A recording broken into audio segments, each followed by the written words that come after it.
और अब डीएनए में हम भारतीय लोगों की अमीरी का विश्लेषण करेंगे। हमारे देश के बारे में आमतौर पर यही कहा जाता है कि भारत गरीबों का देश है। समय समय पर भारतीयों की गरीबी दिखाने वाले आंकड़े भी आते रहते हैं, जिन्हें देखकर कई बार शर्म आती है और कई बार अफसोस भी होता है। लेकिन जब भारत की अमीरी पर अब एक रिपोर्ट आई है, जिससे ये पता चलता है कि भारत के लोगों की संपत्ति में सिर्फ 6 महीने में ही 10% का इजाफा हुआ है। न्यू वर्ल्ड वेल्थ नामक इस नई रिपोर्ट के मुताबिक वर्ष 2016 में जून से लेकर दिसंबर के बीच भारत के लोगों की संपत्ति में 10% का इजाफा हुआ है। जून 2016 तक भारतीय लोगों की कुल संपत्ति 375 लाख करोड़ रुपए थी, जो दिसंबर में बढ़कर 415 लाख करोड़ रुपए हो गई है।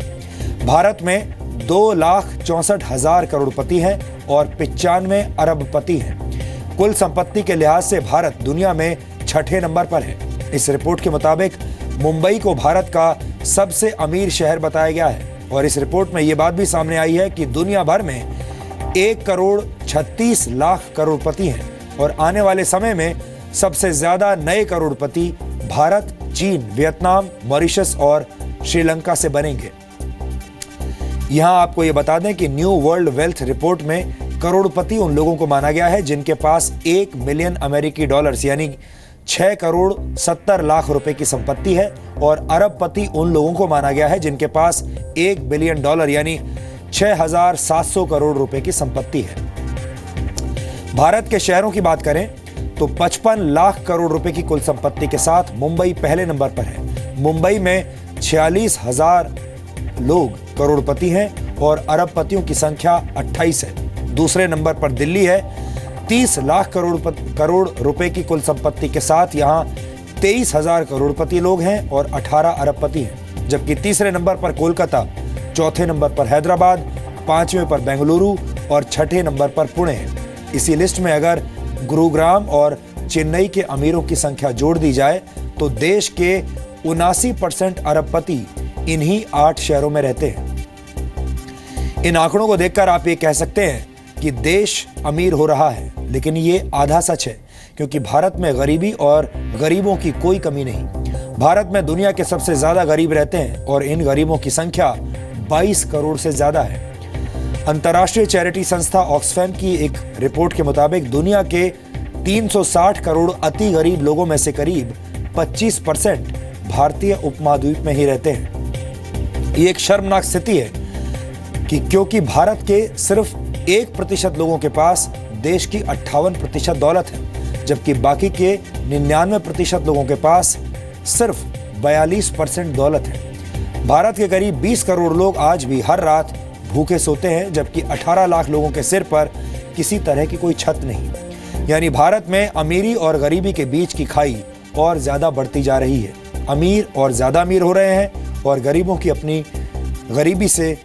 अपनी गरीबी से आजादी नहीं मिल पा रही है। और ऐसा तब है जब भारत में हर राजनीतिक पार्टी का सबसे बड़ा वादा गरीबी उन्मूलन का ही होता है। हर पार्टी इसी वादे के साथ सत्ता में आती है कि वो गरीबी को खत्म कर देगी, लेकिन सच्चाई ये है कि भारत में अब भी गरीबी बहुत ज्यादा है। और डीएनए में अब आपके लिए एक एक्स्ट्रा विचार। इन दिनों देश के कुछ राज्यों में 5 राज्यों में चुनावी मौसम है, लेकिन विडंबना यह है कि आज भी हमारे देश में बिजली और पानी जैसी मूलभूत जरूरतों के मुद्दों पर वोट मांगे जा रहे हैं। कहने को तो हमें आजाद हुए करीब 70 वर्ष हो गए हैं। इन 70 वर्षों में देश बहुत आगे भी बढ़ा है, लेकिन आज भी हमारे देश के ज्यादातर हिस्सों में 24 घंटे बिजली उपलब्ध नहीं है।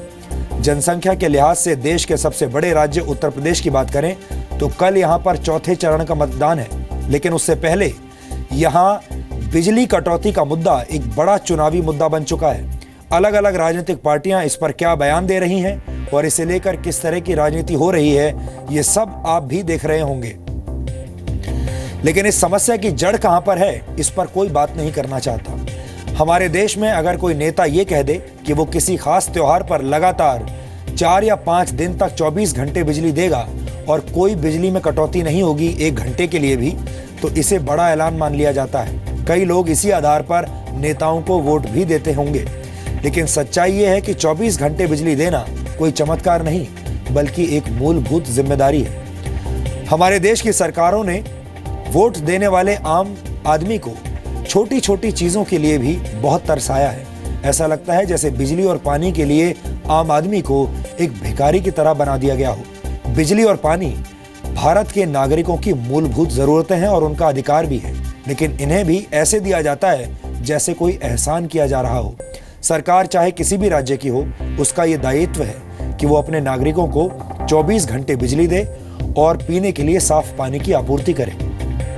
अगर कोई सरकार ऐसा करती है तो वो जनता पर किसी तरह का कोई एहसान नहीं करती, क्योंकि विधायकों और सांसदों को ये ही जनता चुनकर भेजती है। जनता के वोटों के दम पर ही सरकारें बनती हैं। किसी को भी ये नहीं भूलना चाहिए कि जो जनता विजय तिलक लगाकर किसी को सत्ता की कुर्सी पर बैठाती है, वही जनता कुर्सी से उतार भी देती है।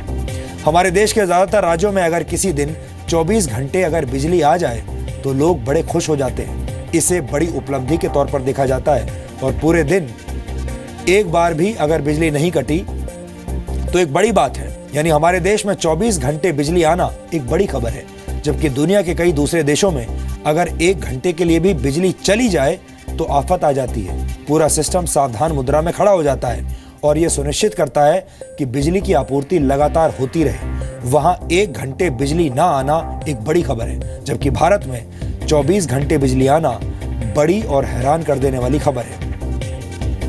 अमेरिका, ब्रिटेन और जापान सहित ऐसे बहुत सारे देश हैं जहां सामान्य तौर पर कभी भी बिजली नहीं जाती।